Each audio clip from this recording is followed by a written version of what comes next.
Eu sou Fabiano Passos, sou membro consagrado da comunidade Vox Dei e acolho você e saúdo você, meu irmão, minha irmã querido, que está conosco nesse podcast. Nosso tema será Diálogo Ecumênico. Nós estamos no dia 5 de junho de 2025 e agora são quase 20 horas e nós estamos aqui na sede da comunidade Vox Dei, em São José do Rio Preto, São Paulo. Também registro a presença dos meus irmãos de comunidade, todos os membros aqui da comunidade Vox Dei. Sejam todos bem-vindos.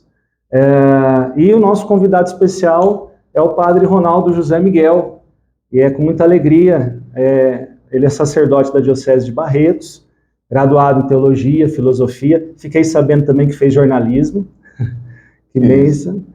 Também fez pós-graduação em Filosofia, Educação, é mestre em Teologia Dogmática, estudou em Roma, também perito aqui da Arquidiocese de São José do Rio Preto, perito teológico, professor coordenador de teologia no Centro de Estudos Superiores Sagrado Coração de Jesus, e aqui seminário, maior da Arquidiocese de São José do Rio Preto. Padre, sua bênção, seja muito bem-vindo, obrigado pela presença. Boa noite, Fabiano, Deus abençoe, A minha gratidão a você e o convite da comunidade. Então, minha boa noite a todos que estão nos acompanhando.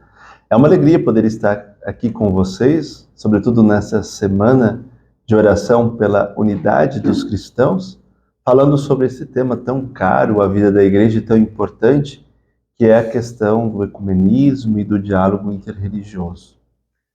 Padre, hoje é quinta-feira, nós estamos aí há poucos dias da grande solenidade de Pentecostes, e como o senhor já trouxe e lembrou, nós estamos justamente também nessa semana que antecede Pentecostes, aqui no Hemisfério Sul, vivenciando essa semana de oração pela unidade dos cristãos.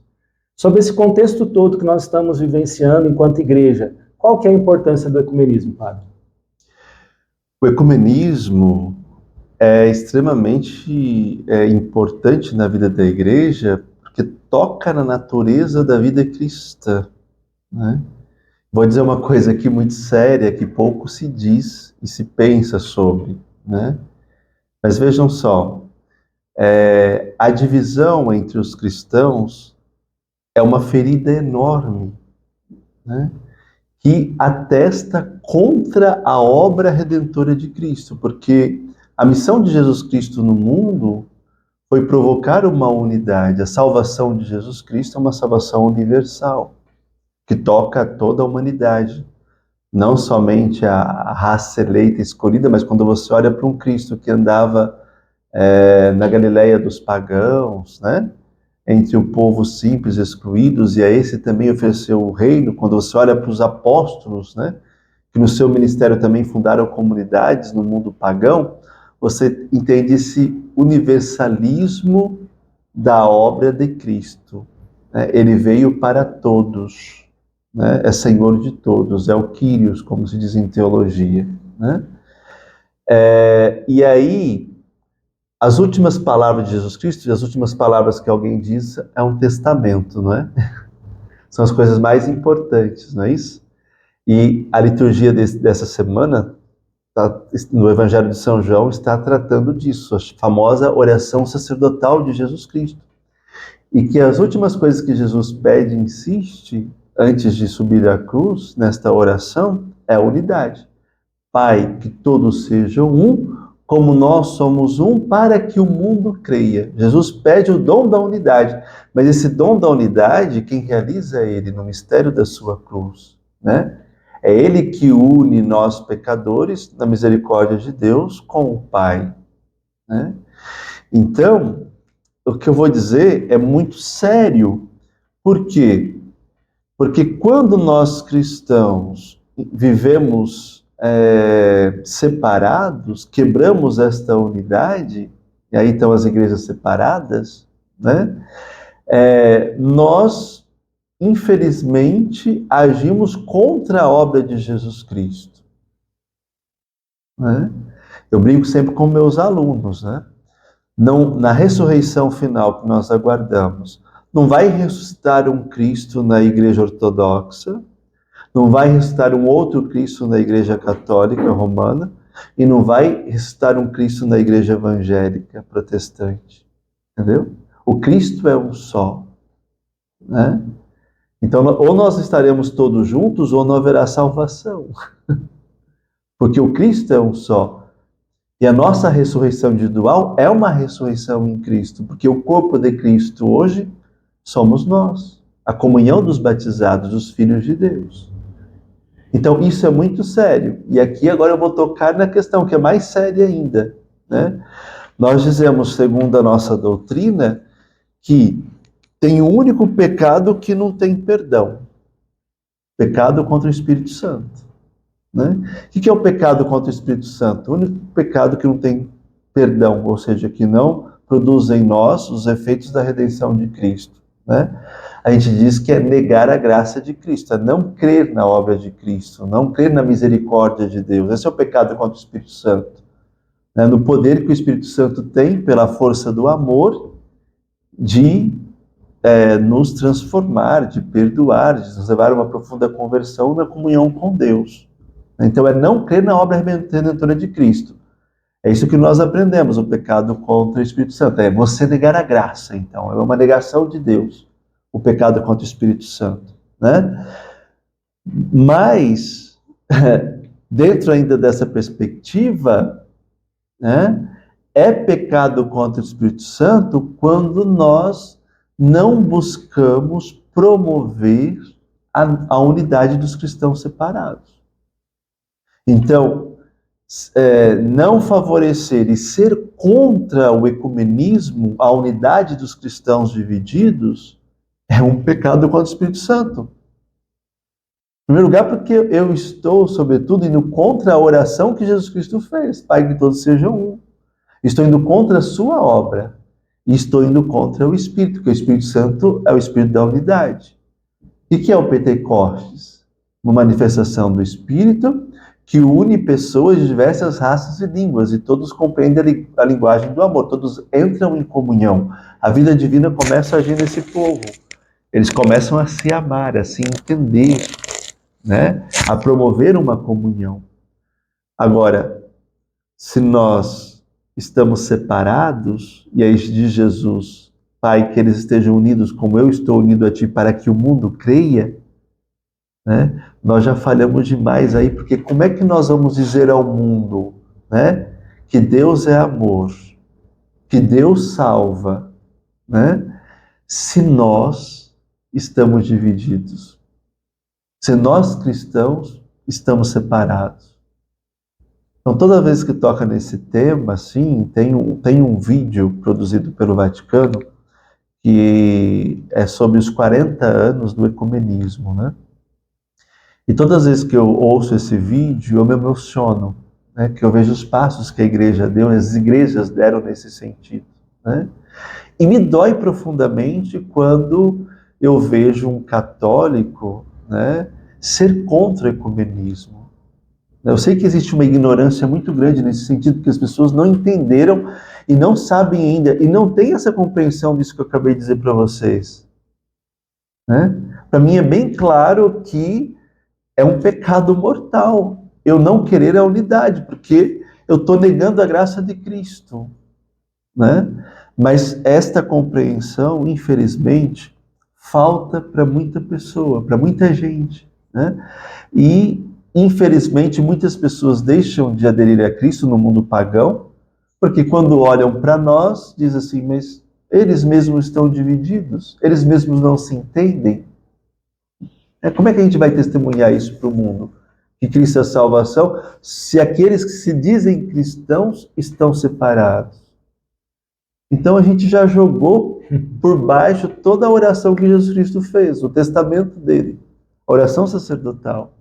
Né? A gente está negando, de certa forma, o Espírito Santo, que é o Espírito da unidade. Tem muita coisa para dizer aqui, mas vou deixar você me perguntar, senão eu vou ficar falando aqui o tempo todo, a partir de uma única pergunta. Sim, mas o senhor traz, assim, não só as bases, né, bíblica, né, a partir do Evangelho, mas também já o que a gente entende na teologia sobre isso, né?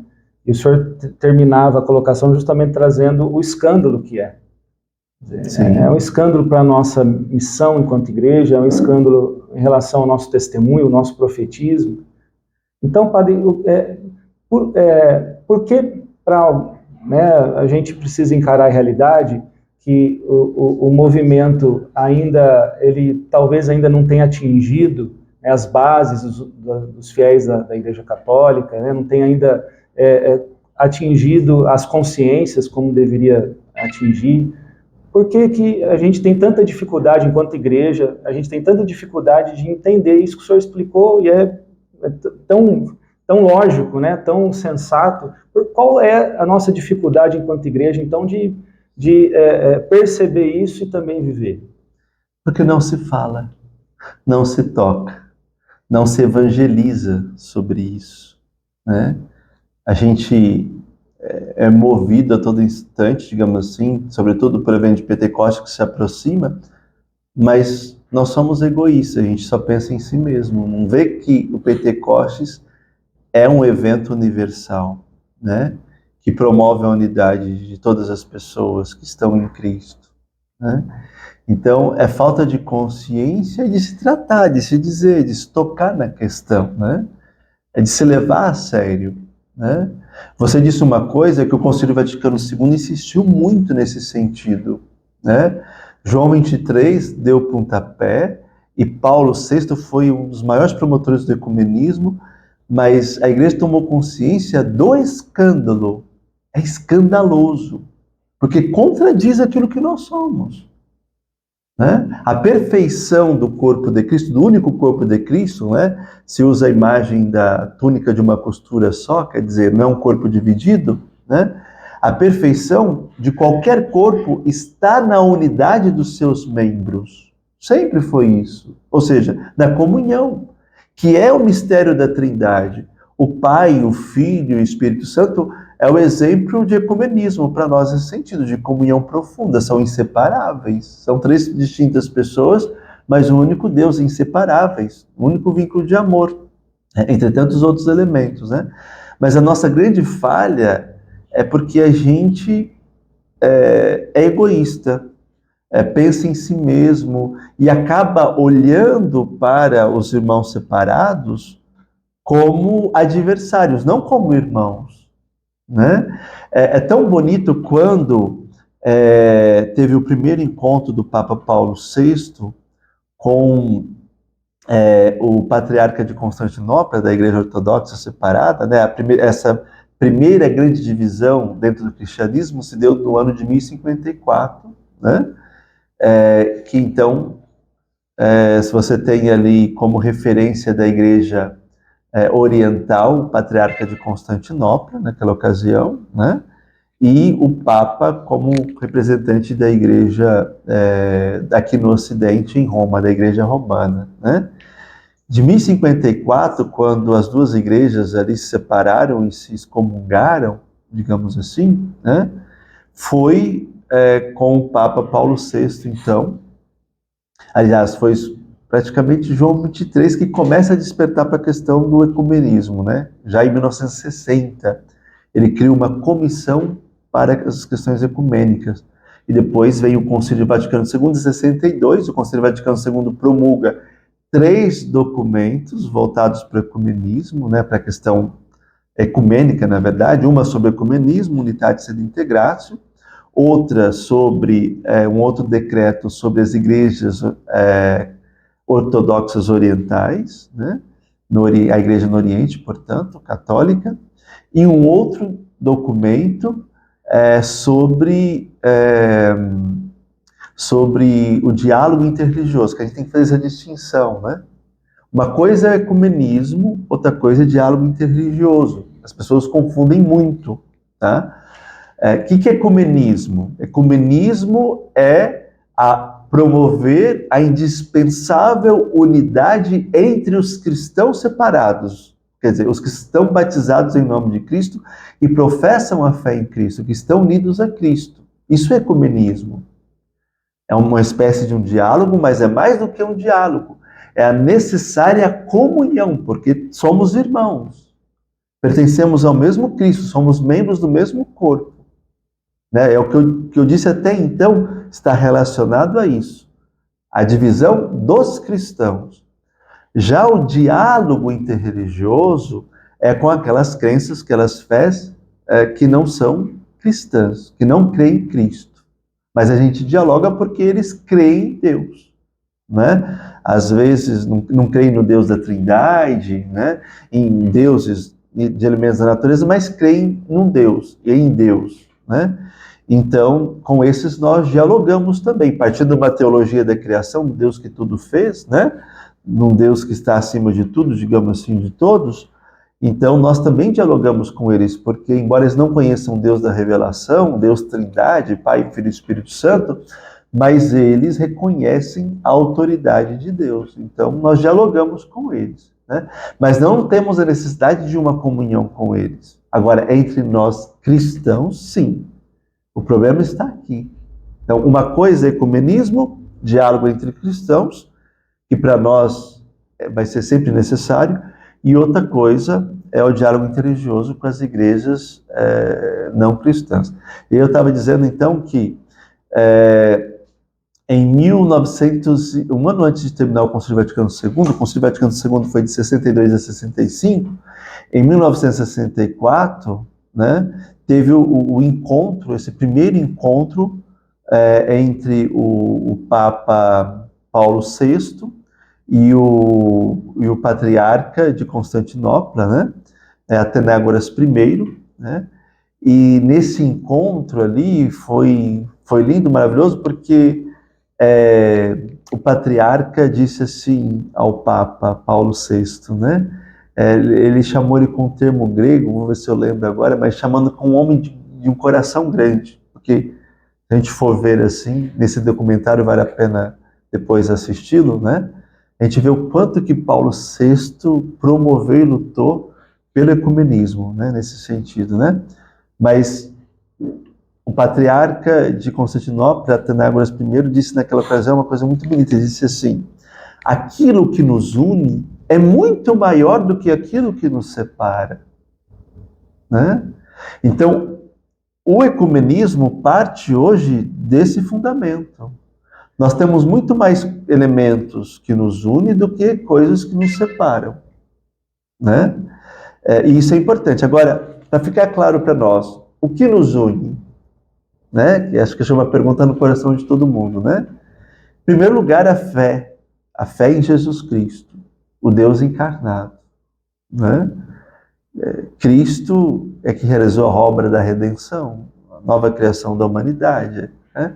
Então, crer em Jesus Cristo, e isso é necessário, né? A fé em Jesus Cristo.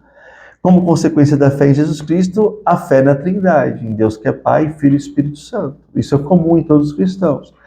Crer na revelação divina. A revelação divina, a parte mais importante dela, está onde? Nos livros sagrados, que compreende Antigo e Novo Testamento. E quando a gente fala de Antigo Testamento, nós estamos falando de uma tradição que é judaica. Aí estão as nossas raízes judaicas. Então, o judaísmo não é ecumenismo, porque eles não reconhecem Cristo como Redentor e Salvador. Mas o nosso diálogo religioso com os judeus é diferente com o diálogo com as outras religiões não cristãs. Porque, embora eles não creem em Cristo, mas eles têm em comum conosco o Antigo Testamento como palavra revelada, palavra divina, né?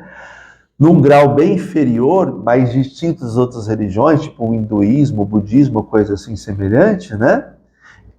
No termo do diálogo, estaria também os muçulmanos, porque os muçulmanos também, eles adotam parte da nossa revelação, e depois os muçulmanos aí têm uma consideração a Nossa Senhora esplêndida, né?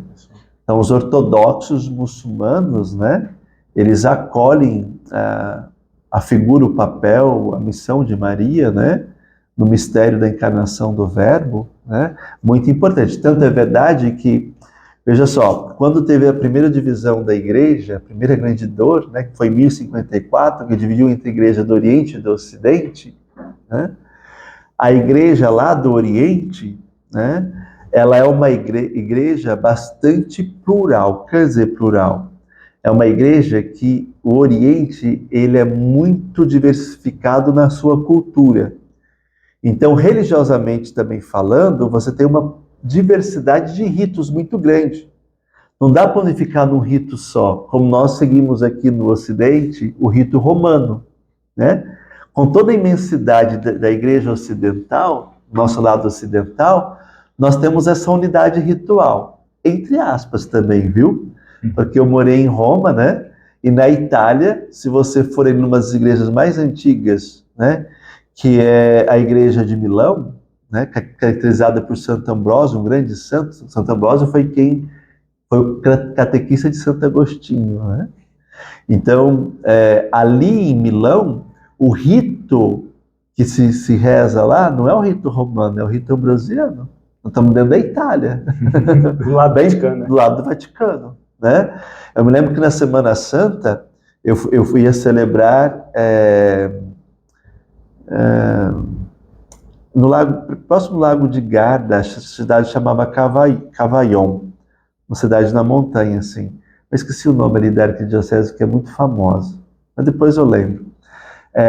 E aí eu levei toda a liturgia, que é a liturgia italiana, né? Os textos em italiano e tal. Então, lá em Roma eu comprei tudo, a liturgia diária, as coisas, os textos italianos, para preparar para celebrar a Semana Santa, né? Ali em Cavaillon. E um amigo meu, o padre de Wagner, que é da diocese de Jales, ele foi rezar numas das dioceses ali próximas de Milão, que o rito é ambrosiano, e ele não sabia. Aí chegou lá, os textos mudam da liturgia, as celebrações mudam, a Semana Santa é totalmente diferente. Então, estou falando de uma mudança ritual, né, na nossa igreja ocidental, né? E a gente vê embora o nosso rito seja comum, mas, por exemplo, a igreja, na realidade nordestina, para nós, é totalmente diferente aqui do sul, né? Às vezes até nos cantos, a gente percebe um pouco essa diferença. Agora, imagine vocês no Oriente. O Oriente há uma diversidade muito grande, porque são culturas muito próximas e bem distintas, né? Você pega um rito copta ali do Egito, por exemplo, né? Em Alexandria, mas depois você pega, sei lá, em Jerusalém e tal, muda muito, né? Então você tem uma diversidade cultural muito grande e uma diversidade ritual muito grande. Por isso a igreja no Ocidente, ela é organizada por patriarcados, porque os patriarcados, eles acontecem de acordo com essas culturas locais, então com esses ritos próprios, né? É difícil pensar em uma unidade ritual ali nesse sentido. E aí a igreja ocidental, né, ela sempre viveu dessa maneira, né, com vários patriarcas, para ter unidade nesses ritos culturais, né? Porém, para expressar a unidade entre eles, como nós temos o Papa em Roma, que expressa a nossa unidade da igreja aqui no Ocidente, eles também, para viver essa unidade, têm um patriarcado que simboliza isso. E sempre foi em Constantinopla, né? Que hoje é a atual Istambul, tá? Era a antiga cidade de Bizâncio, o Império Bizantino. Aí, quando o grande imperador romano Constantino, né, dominou ali o Ocidente, que foi a cidade de Istambul, ele então pegou e mudou o nome da cidade e pôs o nome dele, aí virou Constantinopla, né? E construiu uma igreja belíssima, grande, né? A igreja de Santa Sofia, que ela é bela, maravilhosa, né?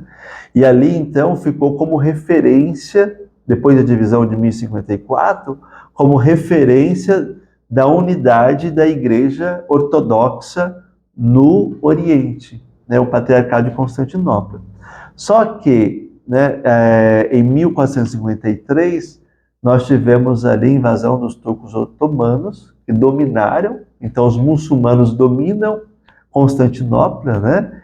E aí vai perdendo um pouco essa força, né? Tanto é verdade que há 2 anos atrás agora, a igreja de Santa Sofia voltou a ser uma mesquita, né? Que era um patrimônio universal da humanidade, era ali controlado pela Unesco, agora voltou a ser uma mesquita. Por que eu estou falando isso desse rodeio todo aqui, né?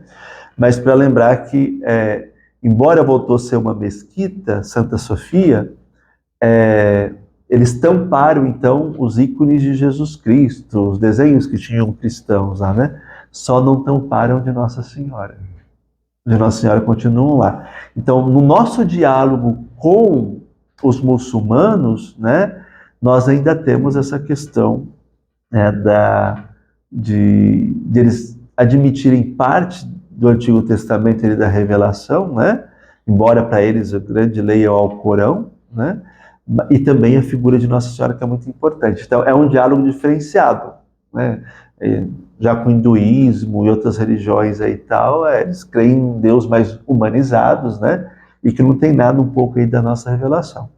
Eu falei aí dessa divisão, 54, né? Mas nós temos ali, em 1378, um cisma na igreja depois, na nossa parte ocidental, um cisma interno, né? A igreja nossa se divide em 3 papados nesse período. Nós temos um papa em Roma, um papa em Pisa, que é na Itália, e um papa na França, em Avignon. 3 papados. Nós temos um cisma interno no período de 1378 a 1417. Né? Um cisma interno na igreja, e que a igreja fica dividida com 3 papados. Isso não causou um cisma de fato, né? Porque depois voltou a comunhão. Os 3 papados foram negados. Já tivemos um João 23 lá atrás, né? Nesse período aí, né? Mas eu estou dizendo isso por quê? Porque o cardeal Ratzinger, ou seja, o Papa Bento XVI, antes de ser Papa ainda, ele escreveu um texto sobre ecumenismo. Ele dizia uma coisa muito importante, ele dizia assim, olha, é indispensável nós buscarmos a unidade entre os cristãos, né? Por tudo aquilo que eu já disse para vocês. Mas o Papa dizia assim, né? O cardeal Ratzinger, o Papa Bento, depois mais tarde, dizia assim, nós temos que pensar também num ecumenismo interno, uma unidade interna da igreja, porque, infelizmente, a igreja hoje ainda continua sendo ferida no seu interior, ela continua sendo dividida. Eu estou resgatando isso aqui nesse momento, porque eu vejo nesses últimos tempos que nós vivemos um cisma interno silencioso. Infelizmente. Existe uma intolerância interna dentro da igreja, onde as pessoas, elas são bastante, digamos assim, né, dogmáticas, ortodoxas nas suas posições, né? E aí eu vejo a igreja dividida. Ter uma pluralidade interna, eu acabei dizendo uma pluralidade ritual dentro da Itália, da igreja de Roma e de Milão, que está ali uma do lado da outra. Eu falei da nossa realidade aqui entre sudeste e nordeste do país, né? O Brasil é imenso, né? E nós somos diversos nesse sentido. Eu, nos meus 45 anos, o meu tempo aí de seminário, sei lá, há mais de 20 décadas, há 2 décadas atrás, há mais de 20 anos, né? Vivia toda aquela tensão de comunidades eclesiais de base, a teologia da libertação, né? E os movimentos no espírito, a renovação carismática católica. Mas existia isso, mas não se perdia a comunhão da igreja. Não se entendiam como adversários, né? Mas modos distintos de viver a fé. Havia uma negação, às vezes, de um grupo ou outro, sim, mas não o intuito de um cisma, de promover uma divisão dentro da igreja. Hoje, e fazia até mais barulho do que hoje, né? Mas hoje eu vejo que a intolerância é muito grande nesse sentido. Então, eu vejo que hoje existe um cisma interno, assim, né? Como aconteceu nesse período, né, de 1378, aí, com esses 3 papados, né? Depois, só para completar o quadro das grandes divisões, né?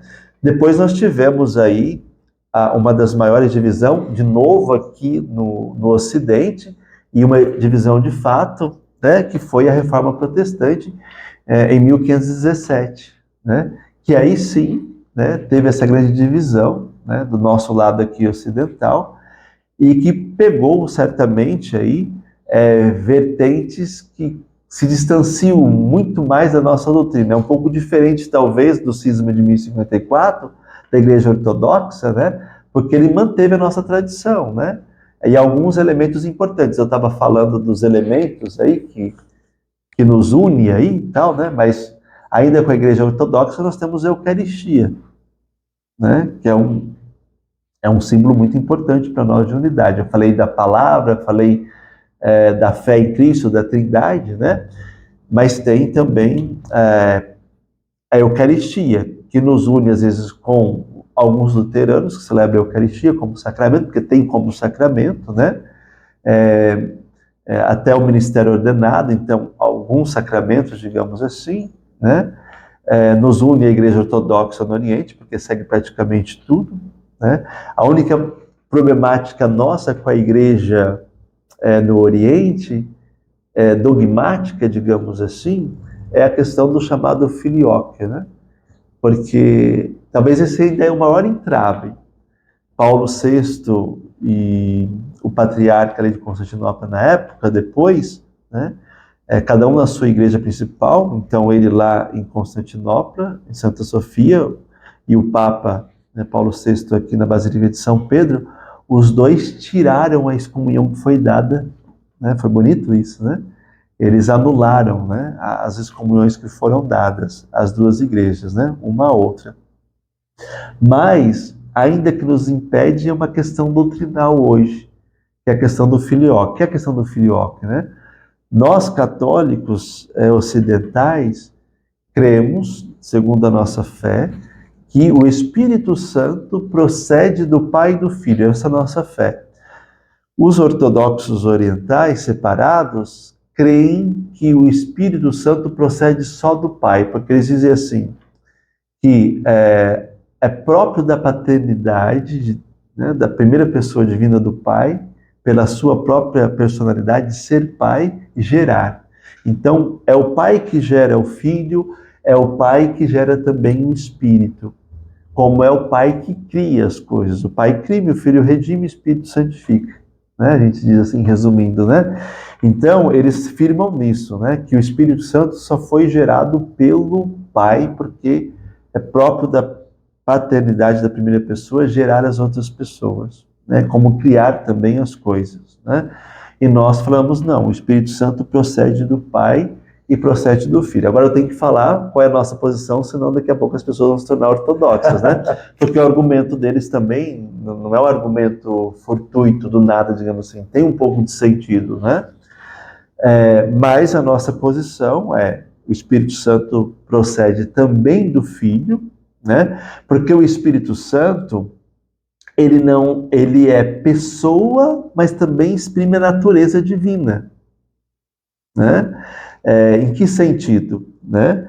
Qual que é a igualdade das três pessoas na Santíssima Trindade? É a divindade. Mas a igualdade se exprime aonde? Na comunhão entre eles, no modo de viver, na vida de Deus. E qual é a vida de Deus? É o amor. Então, agora, o amor é expresso sobretudo, então a natureza que é amor de Deus está expressa na onde? Sobretudo na terceira pessoa divina. Mas por que está expressa na terceira pessoa divina? Por isso que é Espírito Santo, que santifica. É o amor, é o reinado do amor, né? É o reinado de Deus, né? Mas o amor na Trindade se expressa de que modo? No Pai que gera o Filho, e gerando o Filho, o Pai ama o Filho, mas esse amor do Pai não aconteceria se o Filho não respondesse ao amor do Pai. Entende? Por que Jesus salva a humanidade do pecado? Porque Jesus, né, se coloca como criatura diante do Pai, que é o nosso Criador, né? E o Pai que nos fez por amor e nos nutre no amor, precisa, nessa autossustentação nossa, que nós respondamos a Ele amando também. Não basta Ele nos amar. O amor é dialogal entre duas pessoas, não existe amor sozinho. Entende? Então, Jesus, o que ele faz? Ele se faz um de nós para que, na nossa condição, ele responda ao amor do Pai. E nós continuamos subsistindo na nossa existência cristã, como criatura de Deus, no amor que nos fez e sustentou. Né? Então, no seio da Trindade, o Pai ama o Filho. E esse amor não cessa, a comunhão não deixa de acontecer e Deus não deixa de existir, porque o Filho é totalmente obediente ao Pai e responde ao amor do Pai. É o amor que circula, que vai lá e cá. Então, nesse sentido, né, Deus só existe Porque o pai ama e o filho responde ao amor do pai amando o pai. Então, se o Espírito é o amor, né, é a natureza de Deus, é esse amor que circula entre o pai e o filho, e o amor não basta partir da vontade do pai, exige a resposta do filho, então o Espírito Santo, que é o amor que circula entre o pai e o filho, que é a natureza e também pessoa divina, não procede só do pai nesse sentido, procede também do filho, porque exige a resposta do filho. Ninguém se ama sozinho. Não existe amor narcisista, né? O amor exige o quê? Uma ação, e para ele agir, precisa de alguém a quem eu devote o amor, um tu que eu ame, né? E ao mesmo tempo esse tu que eu amo me responda ao meu amor me amando também, é uma via de mão dupla, né? Nenhuma relação de amor entre duas pessoas se sustenta quando uma pessoa só ama. Tem que ter a resposta de amor. E aí que nós professamos então que o Espírito Santo também procede do Filho. Tá bem? Bonito, né? Bonito demais, padre. Uhum. E assim, ouvindo o senhor falar, até quando nós partilhávamos sobre essa dificuldade de se viver ecumenismo, e talvez assim, nós não sentimos enquanto igreja necessidade do tema, e aí ouvindo o senhor falar me vem assim, justamente talvez por falta de conhecimento. Exato. Falta, né, de se aprofundar na fé que tem. E me veio, claro, o senhor, né, explicando para nós tudo isso, né, o que nos falta, né, para a gente poder aprofundar a nossa fé e saber que na nossa fé a gente justamente vai ter a moção, não é, para a gente poder viver isso. E me vem também em mente, padre, talvez outros âmbitos de dificuldade. Uhum. Por exemplo, os âmbitos que estão mais assim nas áreas dos medos ou das inseguranças.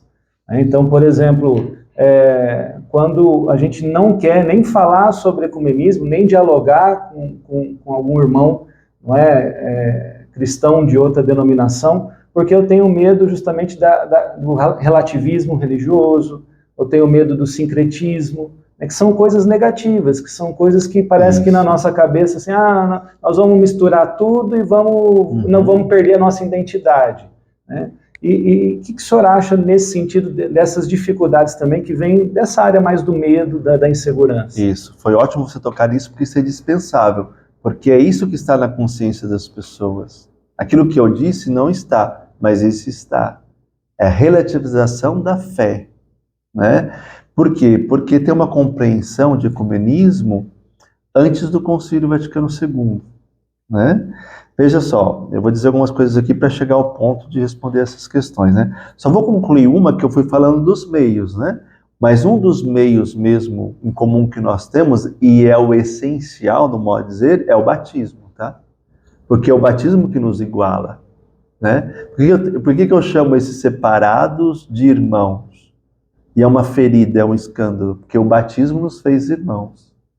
Eu sou cristão, ele também é cristão. Eu sou filho de Deus, ele também é filho de Deus. Só que nós somos em Cristo, nós pertencemos ao mesmo corpo. Então, o batismo aqui é, digamos assim, o grande elo de comunhão, né? E outro elemento da nossa unidade, né? Entre alguns sacramentos que são admitidos, tá bem? Veja só, o ecumenismo, a palavra oikumene em grego, né? A princípio, né, na antiguidade significava unidade do gênero humano, unidade da criação, tá?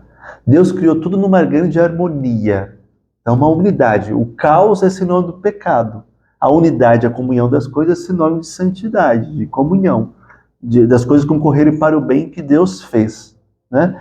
Depois, conforme a igreja foi se organizando desde o Antigo Testamento como comunidade, né? Como comunhão de pessoas, tudo mais tal, ela foi entendendo-se como ecumênica, que é a igreja que vai se espalhando no mundo. Então, o termo ecumênico tem o sentido de universalidade. Por isso que os concílios da igreja depois, eles levam esse nome, de concílios ecumênicos. Não é por conta da divisão, mas por conta da catolicidade da igreja, da universalidade da igreja, né? O Edir Macedo usa o nome de Igreja Universal do Reino de Deus, mas, né, a palavra universal quer dizer católica, né? Que é católico, quer dizer universal, e quer expressar esse ecumenismo. Então, num concílio, o concílio ecumênico, porque reunia o quê? Os patriarcas, os bispos das igrejas espalhadas pelo mundo. Então, ele representa essa catolicidade, essa universalidade. Tá bem? Então, esses são os significados originais de ecumenismo. Quando, em 1517, tem essa segundo grande cisma, né, aqui já para nós no Ocidente, com a Reforma Protestante, né, então, no meio protestante, se usa esse termo ecumenismo. Por quê? Olha que interessante. O protestantismo, ele já nasce cismático. Ele já nasce dividido. Porque são vários os movimentos protestantes. Você tem na Alemanha, na Suíça, em vários países da Europa, você tem movimento protestante. Né? Não é só Martinho Lutero. Né? Você tem Calvino, você tem Zwinglio, tem vários outros reformadores que eles pensam de uma maneira diferente. Não é que a igreja protestante reformada nasceu numa unidade interna que todos pensavam uma reforma igual da igreja e separaram da igreja de Roma. Entende? Então eles já nasceram divididos, já nasceram cismáticos, porque foram vários movimentos. Né? E aí o que acontece? Eles sentem a necessidade depois de provocar uma unidade entre eles, porque eles se separaram da grande tradição, da igreja romana, mas eles não têm unidade entre eles, porque são vários movimentos com vários, digamos assim, vários credos, né? Várias formas de ver a fé. E aí eles começam um movimento protestante entre eles, nesse sentido. Nesse período, a Igreja Católica não admite esse termo, para eles nem existe ecumenismo. Né? Porque para a igreja nesse tempo, né, só existe o quê? Um retorno à igreja verdadeira, que é a igreja católica. Né? Então não se admite isso. Então tem muita gente que é dessa época, que estuda essa época e para nessa época aí, né? Que a igreja... Então, porque se entendia assim, né? Se entendia ecumenismo do lado católico como uniformidade. Quer dizer, ou você é católico ou você não é cristão, entendeu?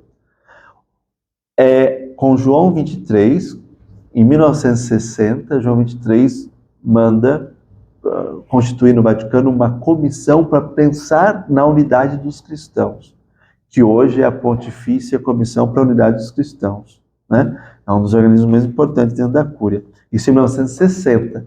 Em 1962 começa o Concílio Vaticano II, né, que vai até 1965. Né? E aí já vem os frutos.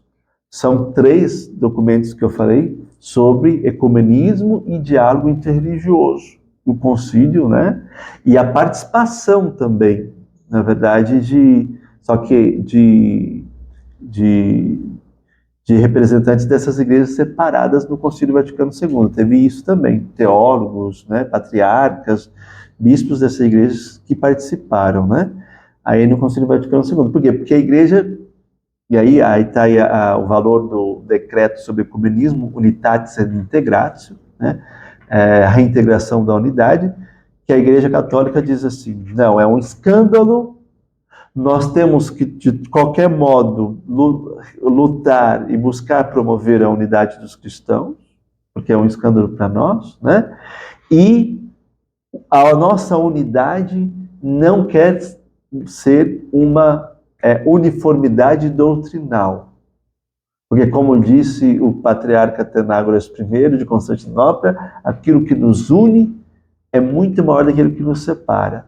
Então, a nossa unidade não é na doutrina, mas é na diversidade, na pluralidade. Reconhecer que aquilo que nos une é muito mais do que aquilo que nos separa.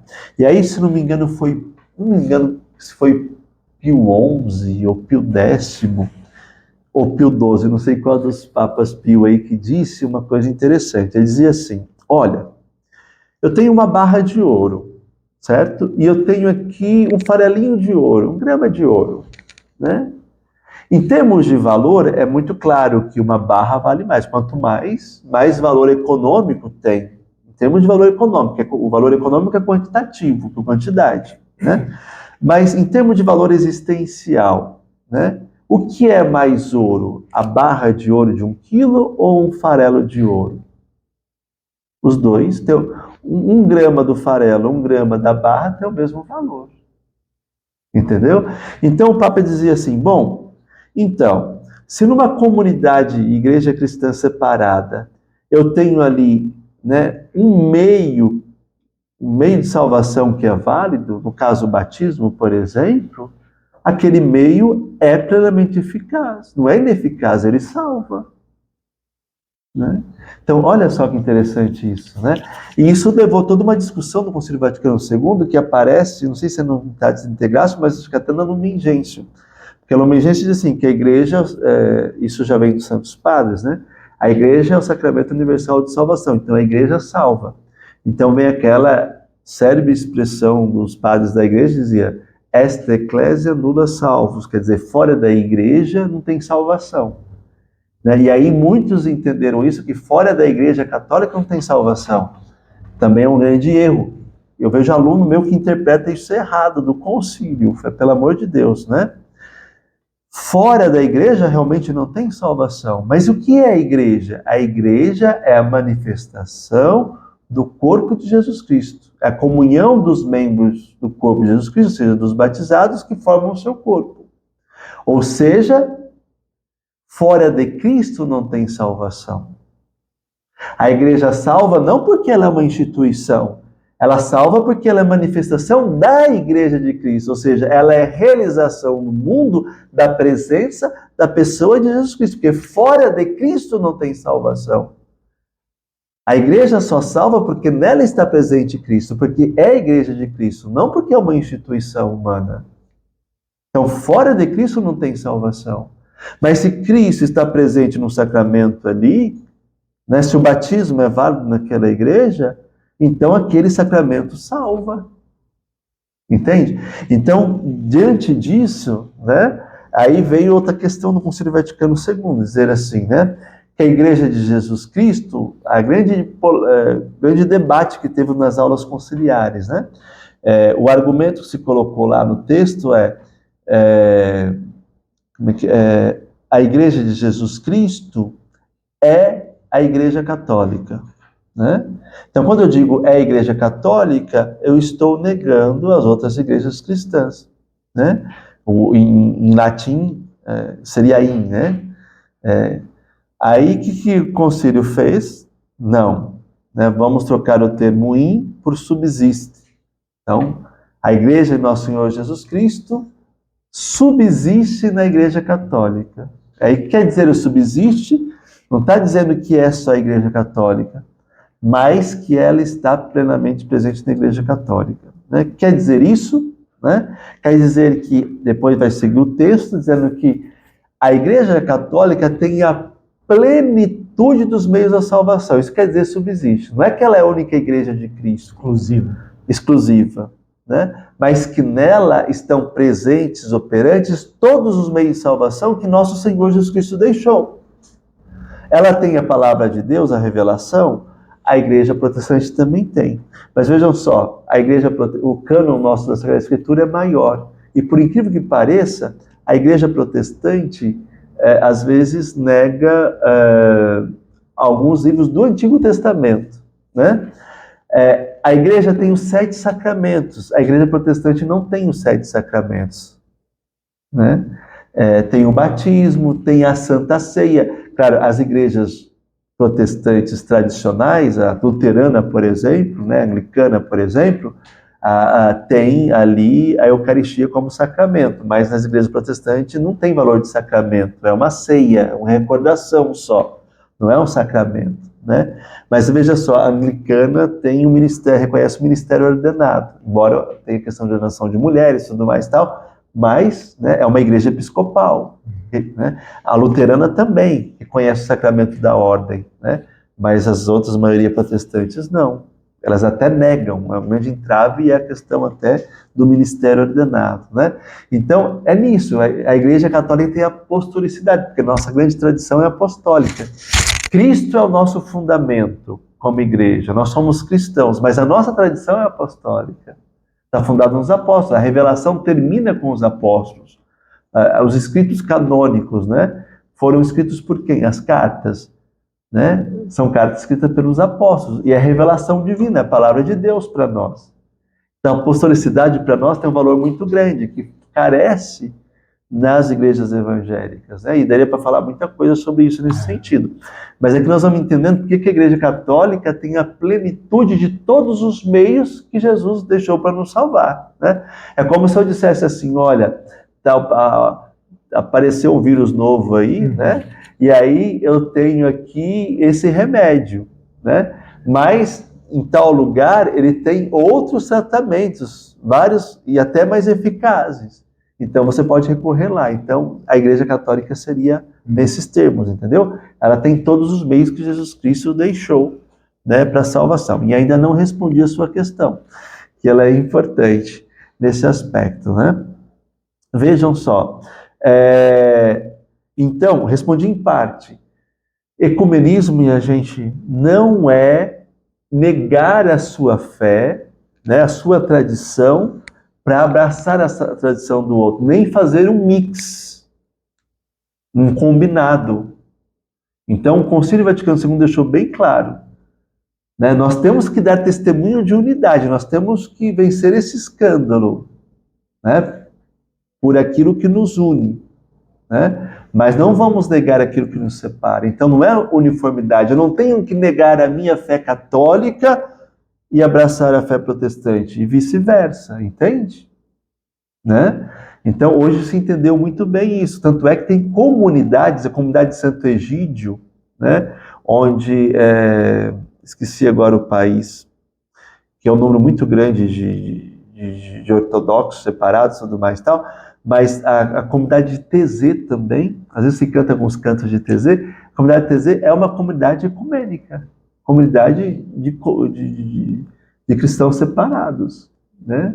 Que vive, né, pela oração, por tantas outras coisas assim. E aí a oração do Pai Nosso é um símbolo ecumênico para nós, porque lembra da paternidade, né? Nesse sentido, e a oração sacerdotal de Jesus Cristo também, e alguns sacramentos, Eucaristia e tudo mais tal, né? Então, não, ecumenismo não é isso, nunca vai chegar nisso. Tem gente que não gosta de ecumenismo porque acha que a igreja vai perder as suas características para abraçar a outra fé. Não é isso. A partir do Concílio Vaticano II, já se disse que, claro, que não é uniformidade, é a unidade na diversidade, na pluralidade. Porque, como eu disse, nós somos plurais e hoje nós estamos a risco de um cisma interno porque a gente não consegue acolher nem nossa pluralidade interna, porque um quer a igreja de um jeito, outro quer a igreja do outro. Não é isso? Né? Então, existem essas coisas aí. Agora, tem uma coisa muito importante que eu vou dizer.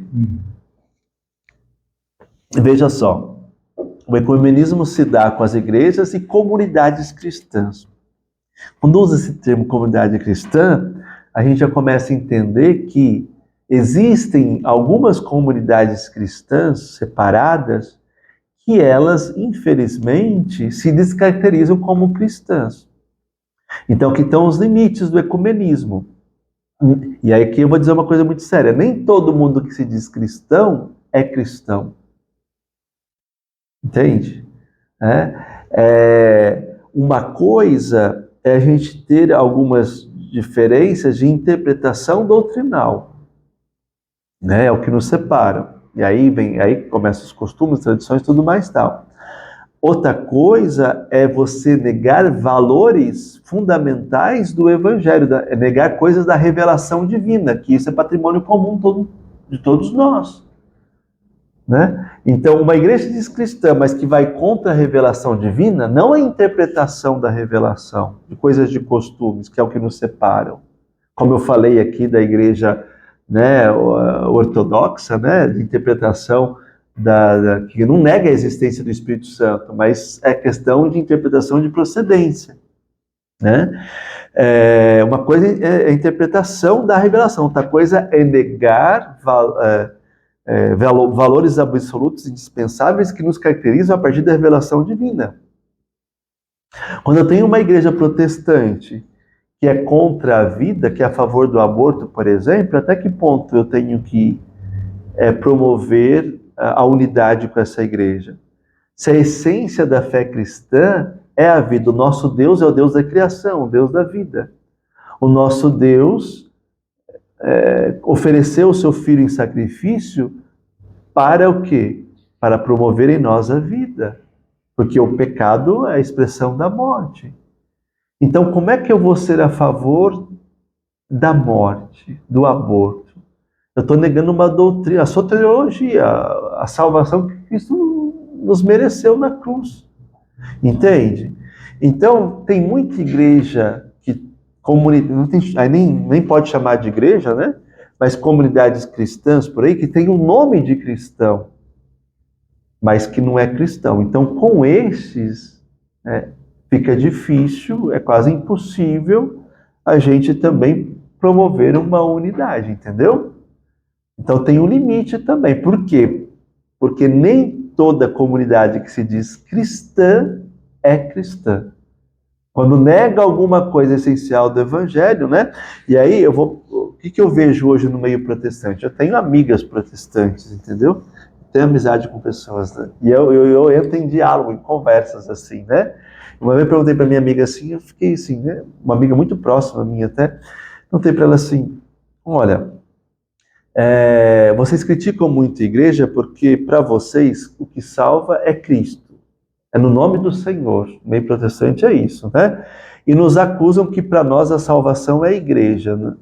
A gente fala que quem salva é a igreja, a instituição, e não Cristo, né? A dificuldade da figura do Papa é uma blasfêmia porque a única cabeça da igreja é Cristo, né? No modo deles interpretarem, né? Então vocês dizem isso, e é tudo no nome do Senhor. Só que a pregação da igreja de vocês fala-se pouco de Cristo e está toda centrada no Antigo Testamento. Para perceber isso, não é nem no Novo Testamento, não é nem nos Evangelhos.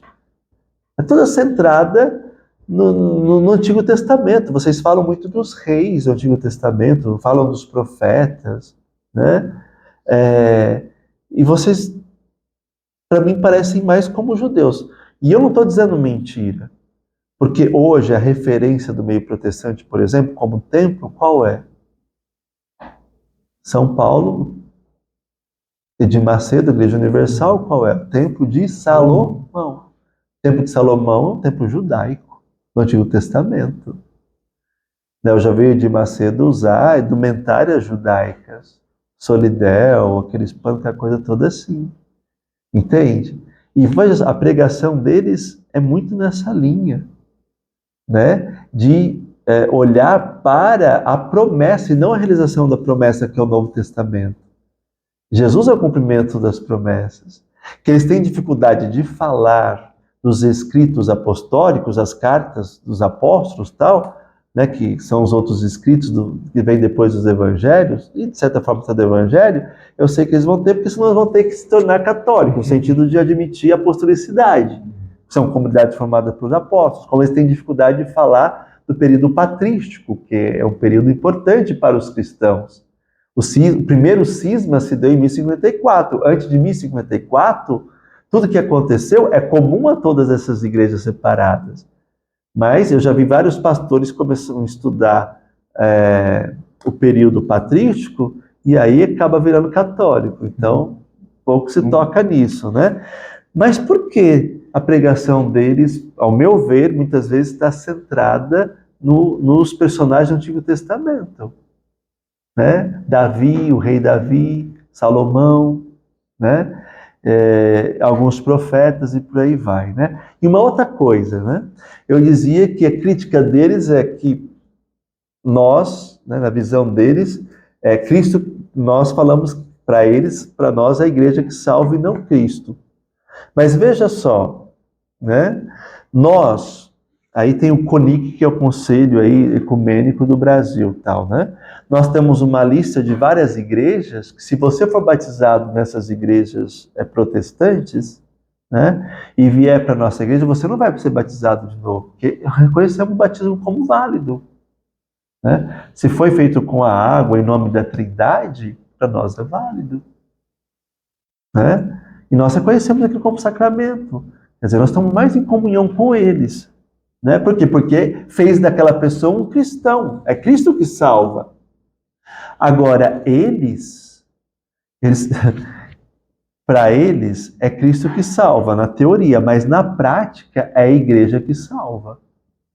Porque eu já vi um monte de nossos irmãos protestantes aí, quando fala assim, a pessoa é católica, ou que até de outra igreja protestante, eles já falam de lata, você está no inferno. E se você está naquela igreja cristã, você está no inferno.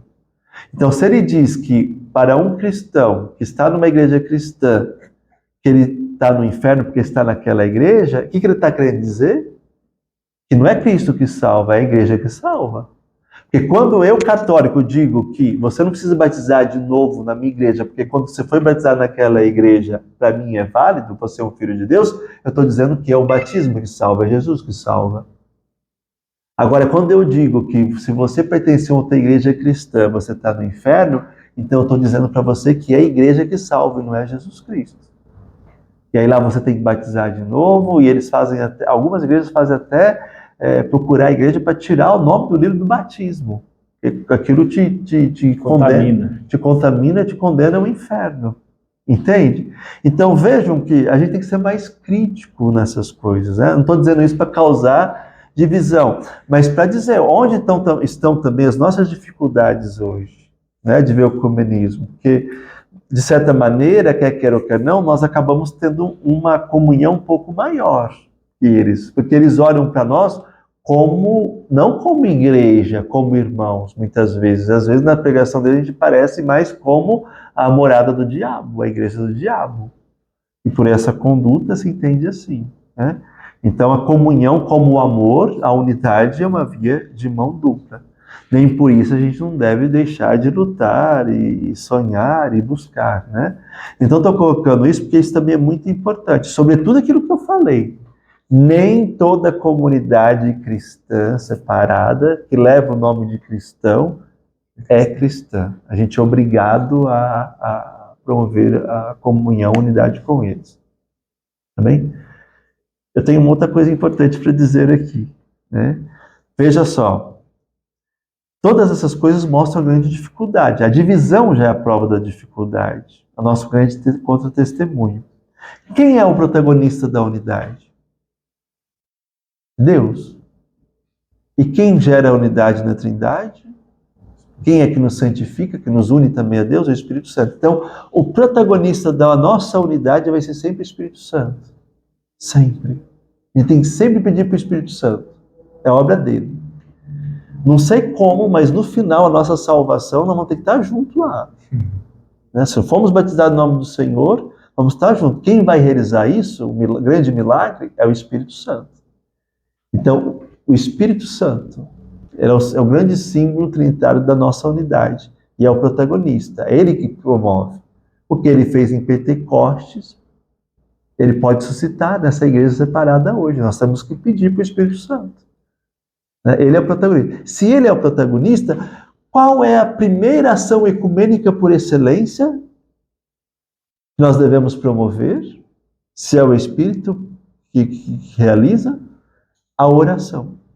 A oração é o primeiro gesto, é o primeiro ato ecumênico, rezar. Por isso que tem essa semana de oração pela unidade dos cristãos. Porque é a primeira atitude, rezarmos uns pelos outros e uns com os outros. Né? E aí que está, quando você me perguntava para mim, né, do medo das pessoas, né, do relativismo e tal, né? O que acontece? Nós devemos promover as ações ecumênicas, existe o culto ecumênico, né, onde as igrejas, sem renunciar àquilo que é seu, mas colocando aquilo que é comum, que seja a palavra, né, a gente se une para rezar juntos pela unidade. A gente precisa de dar testemunho de unidade, a gente precisa dar as mãos juntos. Não só rezar eles de lá e nós de cá. Entende? Isso também deve acontecer. Nós devemos também ter momentos juntos, só que nós não promovemos isso. Eu já fui em tanta formatura que se fala ecumênica, mas não é ecumênica. É uma palestrinha, uma palavrinha, cada um dá, porque nem rezar, reza. Você entende? Né? Mas a gente tem que promover mais ações ecumênicas, e nós não promovemos. E tem uma questão séria aqui, né? É uma das primeiras tarefas do bispo na diocese. Eu vou mexer no vespeiro. Promover a unidade dos cristãos. Sabe por quê? Porque o bispo, né, ele é um sinal da unidade. Como o Papa é um sinal da unidade da Igreja espalhada pelo mundo, eu diria coisas maravilhosas aqui, né, do Papa, o discurso que o Papa fez no conselho lá em Genebra, né, das igrejas, ecumênico das igrejas, né, o que o Papa é para a Igreja Universal, né, o ministério de unidade que ele exerce no Colégio dos 12 como cabeça, tem que manter a igreja unida, o bispo tem que ser dentro da diocese.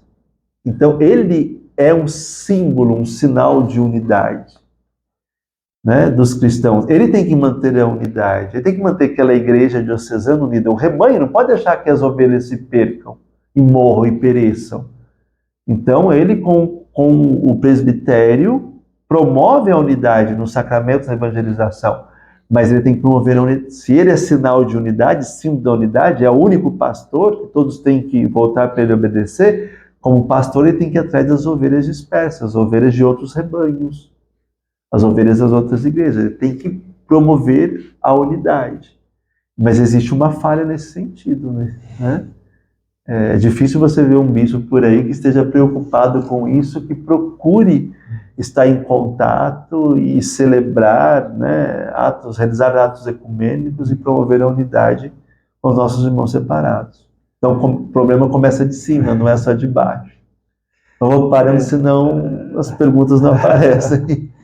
Não, padre, e assim, demonstra muito essa realidade até do munus, né, do bispo, que não nos falta, tanto no magistério, quanto na teologia, quanto na palavra, não nos falta argumentos para o diálogo religioso, para o diálogo ecumênico. Né?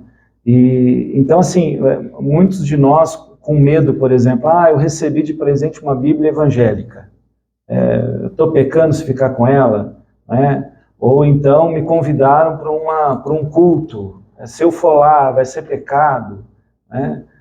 Esse tipo de coisa, em geral, nós já superamos, né, padre? O ecumenismo hoje começa em casa. Por que começa em casa? Porque as nossas famílias hoje, elas têm pessoas que professam a fé cristã na Igreja Católica e em outras igrejas evangélicas protestantes.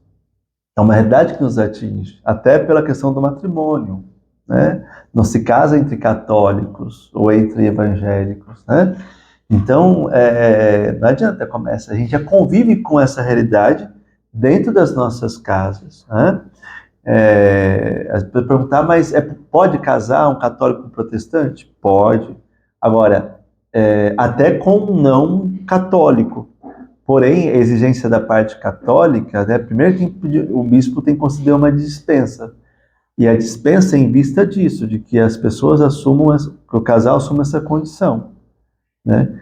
Que a parte católica não renuncie à sua fé, né?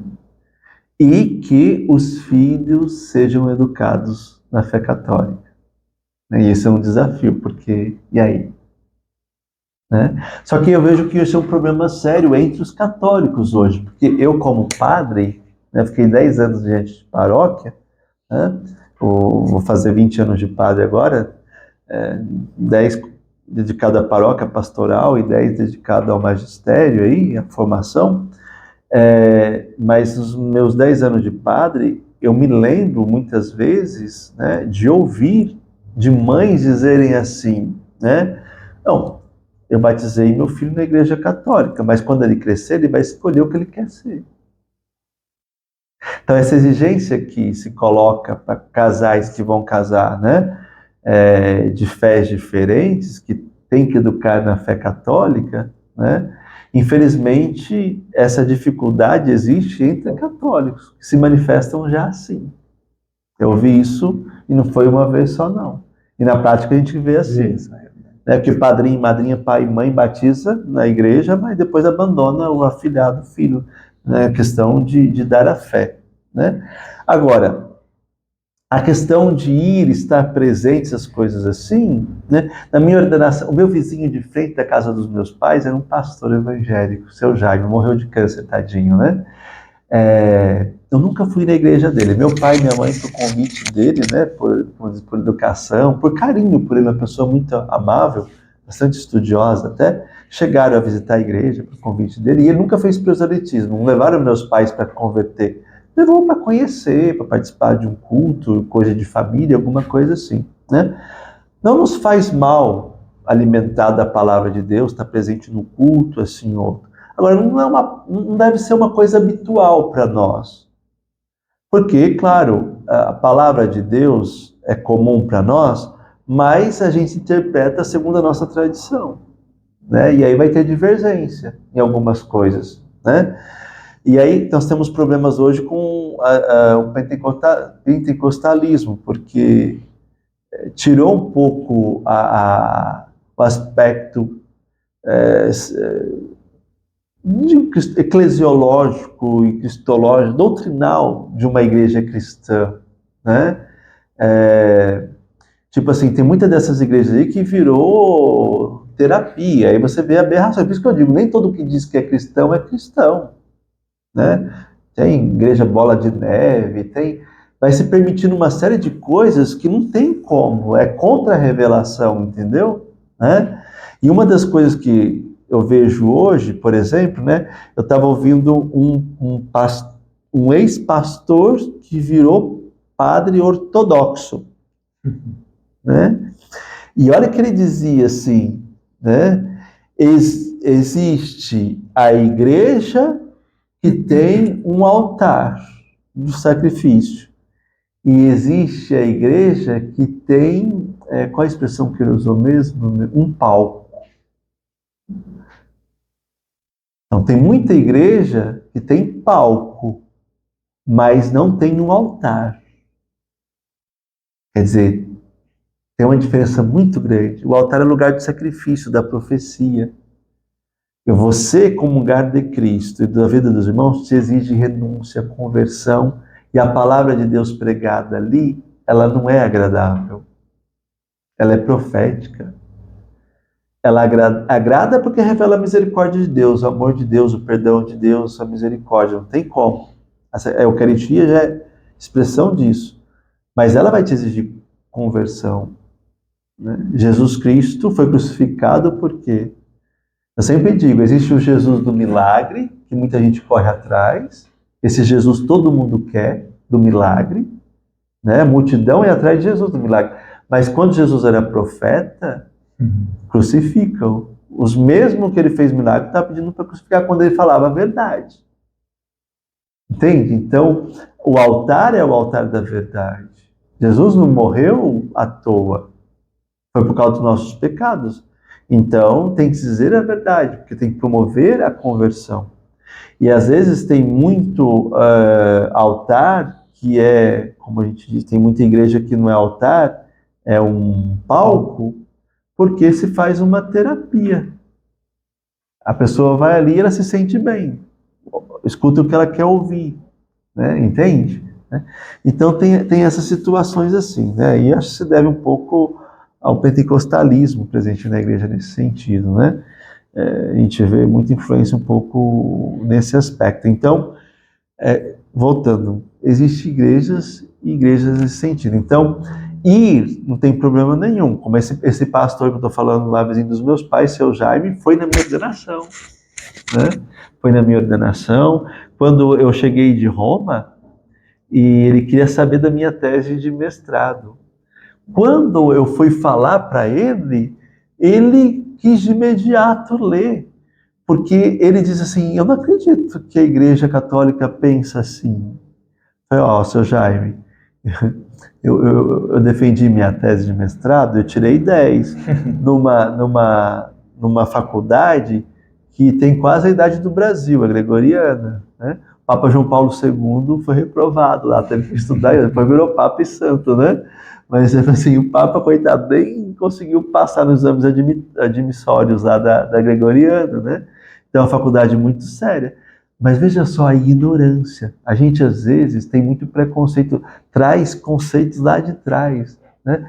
Quando eu fui falar a tese, que eu fui defender tudo mais tal, ele se disse, meu Deus, mas eu creio em tudo isso. Eu tinha outra imagem da Igreja Católica, sabe? E aí ele quis ler minha tese. Assim, então falta o dia. Qual que é o problema, às vezes, de um casal, das nossas relações? É a falta de diálogo, porque no diálogo a gente vai tomando conhecimento da verdade. A gente age muito no preconceito, né? O preconceito é aquilo que eu penso, não é o que é realidade. Eu uso um exemplo clássico sempre, né?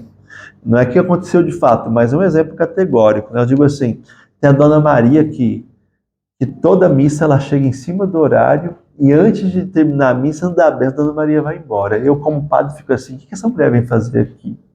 Papa Hoste, né? Se for para vir assim, chegar em cima da hora e sair antes de terminar, então é melhor não vir. Essas coisas assim, né? Vem só cumprir preceito e tal. Um dia a Dona Maria senta comigo e diz assim, padre, né? Olha, o senhor não imagina o esforço que eu faço para ir na missa, porque meu marido é contra, me proíbe.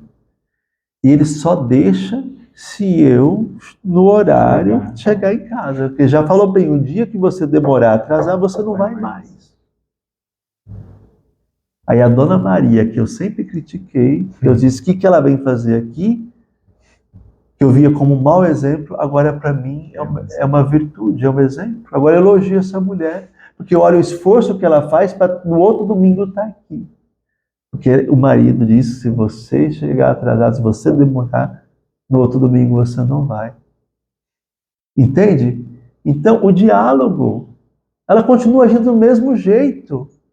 É o mesmo fato. Por que antes eu criticava, agora eu cito ela como exemplo e elogio? É a verdade. Né? Então, o que nós começamos aqui o nosso encontro dizendo? Qual que é o problema nosso? Falta de conhecimento, de entender o que é ecumenismo, desse escândalo. O senhor me lembra assim algo que é testemunho nosso aqui na comunidade, porque para nós o ecumenismo é muito caro. E não porque nós tínhamos esse conhecimento, porque foi algo providenciado por Deus. A nossa comunidade começou enquanto uma instituição de assistência social, antes de comunidade, de vida, de aliança, né, de carisma de fundação. Nós éramos uma associação que acolhia os irmãos que vinham do Brasil todo fazer tratamento aqui no Hospital de Base em Rio Preto. E nós queríamos, enquanto igreja, acolher os que necessitavam. Mas, com a casa, com a nossa casa, então o pessoal morava conosco, né? Então, dormia, café da manhã, almoço, janta, junto com o paciente e o acompanhante. E, assim, providencialmente, a maioria eram evangélicos. Então, nesse contato, nós não tínhamos nem presunção nenhuma de nada, só de acolhê-los. Nesse contato, nós começamos a ver isso que o senhor estava falando, assim, o conhecimento. Primeiro, claro, não vinha por causa de uma gripe, era uma situação terrível, longe de casa, sem dinheiro, doenças graves. Então, assim, a oportunidade de estar com eles, vivenciando isso, nos abriu essa experiência do ecumenismo totalmente providenciado por Deus. E aí sim que nós fomos atrás depois da busca do conhecimento, né? E de tentar decifrar aquilo que a gente já estava vivendo, já estava sentindo. Então, essa experiência de se abrir para o diálogo e ao mesmo tempo sem preconceito, o senhor falava, eu me lembrava dessa nossa história, assim, enquanto comunidade. E depois, aí sim, depois nós também, algumas experiências que nós tivemos com igrejas específicas, com pastores específicos, nós temos um caso também que o nosso brechó, que nós vivemos também por um brechó, né, que vende roupas usadas e tal. Nosso brechó ficou por mais de 5 anos numa quadra da Igreja Presbiteriana Independente, de graça, que era inclusive do lado aqui onde está o prédio construído agora residencial. Então, o pastor Mário cedeu para nós, inclusive eles tinham momentos com jovens na quadra e tal, e ele cedeu, não, vocês podem ficar aí, né, e montarem o brechó de vocês. O brechó ficou montado ali por 5 anos. Então, assim, aquilo que que é a nossa experiência, que eu queria falar para o senhor, a experiência que quando a gente se abre ao diálogo, o fruto que pode sair dali nos surpreende mais. Primeiro, também essa questão, porque muitos irmãos, talvez protestantes, estão magoados conosco, né? Muitos têm certa restrição, né, conosco, enquanto igreja, porque talvez, né, saíram daqui magoados, saíram daqui feridos, talvez não eles, mas num cunho familiar, e a oportunidade da gente, por primeiro, né, abrir esse diálogo, conversar, né, como o senhor está falando, se abrir a verdade deles, né, e a nossa também, enfim, os frutos que isso pode dar são maravilhosos. Assim. Exato. Depois eu fazendo uma leitura, assim, né, o que acontece? Né? Como você disse, muitos deles eram católicos. Mas não é que saiu magoado, né? Hoje, infelizmente, existe esse fenômeno de um certo, digamos assim, subjetivismo em tudo. Então, a gente tem dificuldade de renunciar a pensamentos e vontade para abraçar a ordem moral das coisas, digamos assim, né? É muito difícil. Então, em tudo a gente procura um bem-estar. Uma coisa que seja de acordo com o nosso pensamento. Esse é um problema sério da humanidade que atinge, acho que todas as instâncias. Mas a minha leitura que eu faço é o seguinte, vejam só, você é o que é, do ponto de vista religioso, a partir de uma verdadeira experiência de conversão. O batismo não é um evento mágico, mas o batismo exige também um processo de conversão. O batismo já é a primeira conversão, que é a manifestação da graça. Mas como já dizia muitos teólogos, a gente precisa de uma segunda até terceira conversão. Entende? Isso é explícito até na Sagrada Escritura, né? O Pedro mesmo, né? É lindo o primeiro chamado dele, a conversão dele ali. Passa um Jesus ali que nunca viu na vida, um estranho, e o cara abandona tudo que fazia para seguir aquele estranho por causa de um chamado em um olhar. Isso é magnífico, é maravilhoso. Mas não é aí que dá a verdadeira conversão de Pedro. Ele nega Jesus depois, ele foge da raia, ele foge da cruz. A conversão, de fato, dele se deu logo depois da negação. Quando Jesus passa por ele, olha para ele, ele fica profundamente comovido e começa a chorar. Por quê? Porque ele tinha acabado de negar Jesus e Jesus olhou para ele do mesmo modo como olhou a primeira vez. Quer dizer, o amor dele para Jesus tinha mudado, mas o Jesus para com ele não. Essa experiência de conversão que te faz cristão. Então, o que acontece? O que é um católico? É alguém que herdou a fé dos pais, não que passou o processo de conversão. Entende? Ele não fez a experiência pessoal do encontro com o Senhor, ele vive a fé por tradição familiar, herdou dos pais.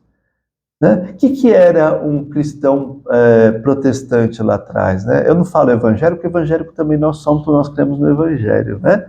Então, é o termo mais comum que se usa. Né? A gente usa o termo histórico, teológico, protestante, por causa da reforma, como, né, protesto mesmo contra a Igreja Católica, então decide o grupo aí. Né? Então, quem era um cristão protestante lá atrás? Né? Um ex-católico. Mas por quê? Porque ele fez uma experiência de conversão fora da Igreja Católica. O cara quando estava na Igreja Católica não rezava, nem na missa, lá, depois virou evangélico, parou de beber, isso aqui, ele fez uma experiência de conversão. Entende? Que ele não conseguiu fazer na Igreja Católica. Né? Porque herdou a fé dos pais. E ninguém se atentou em educá-lo à maturidade cristã. Falha do padrinho, da comunidade, da catequese, um monte de coisa aí.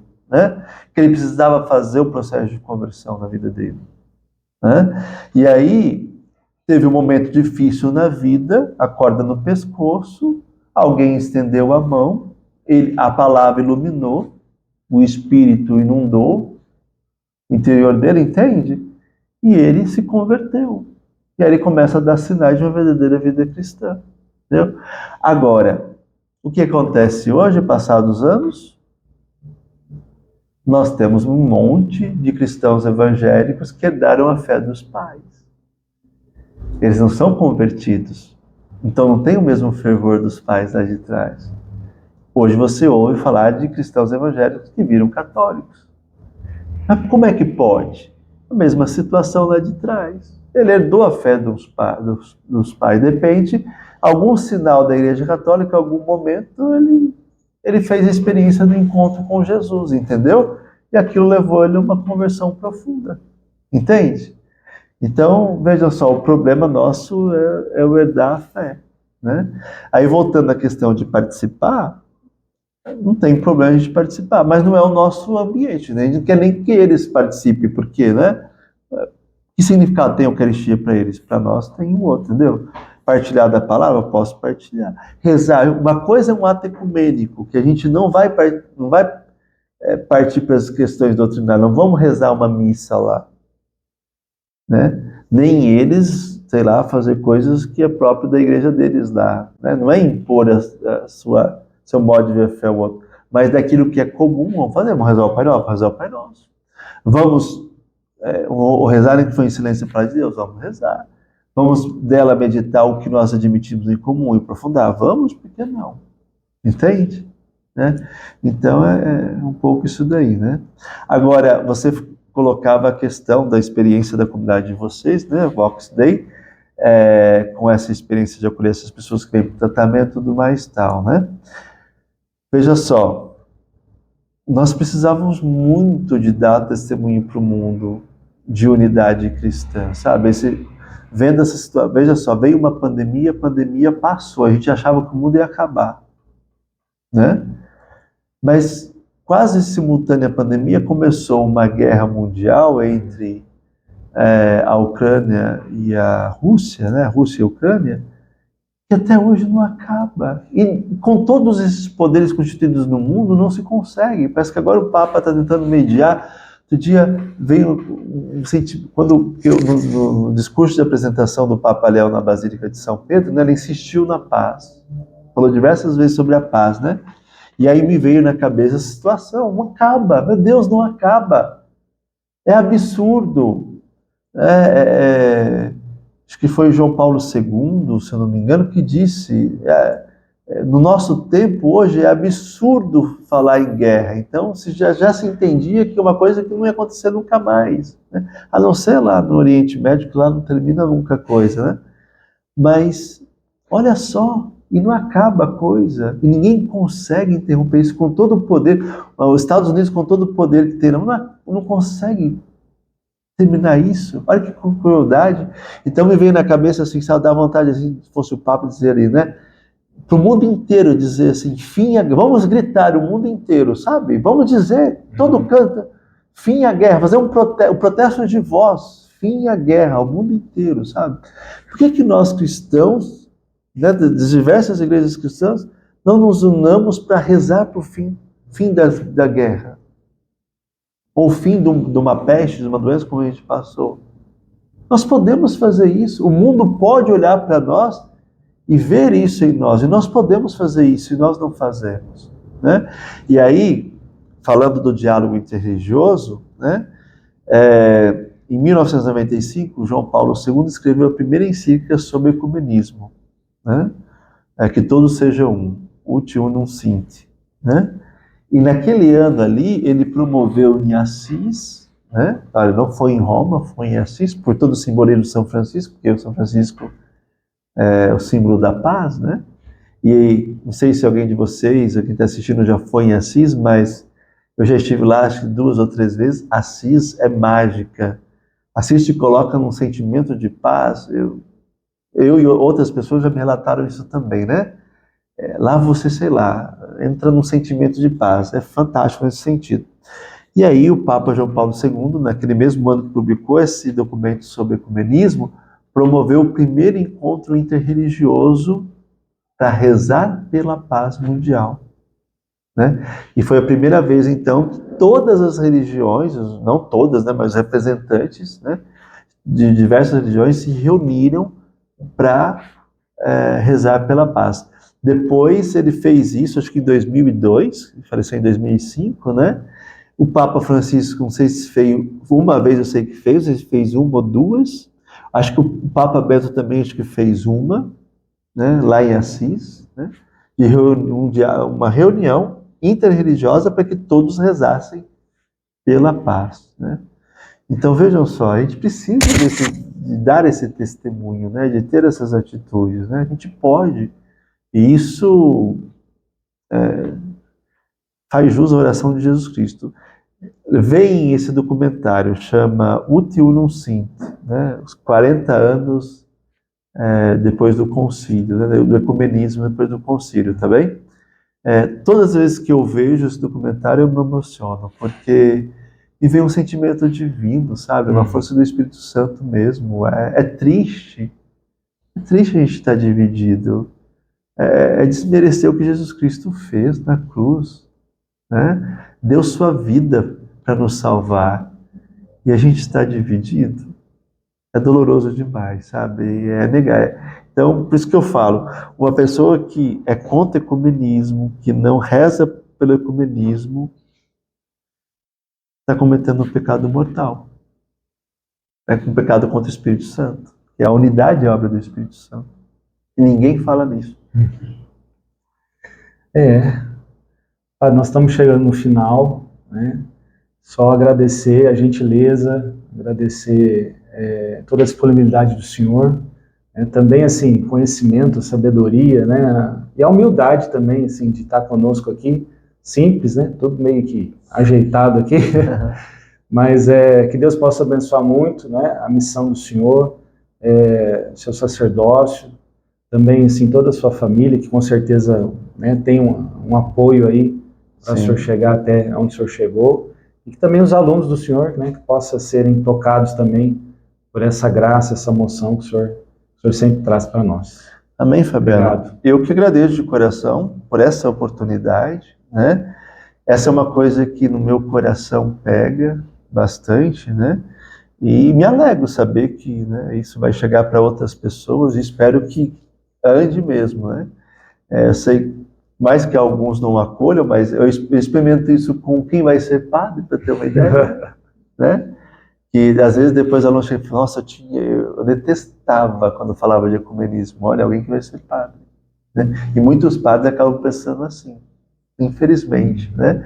Então a minha esperança é que aquilo que eu falei aqui, que às vezes toca até meus alunos, desperta para algumas coisas, né, que nunca despertaram, chega aí a muitas pessoas, né, para que elas também se despertem para isso. E eu estou aberto, né, a esse tipo de trabalho também, né. Obrigado, então, irmão, você que acompanhou conosco esse podcast. Por favor, nos ajude a divulgar essa mensagem que é evangélica.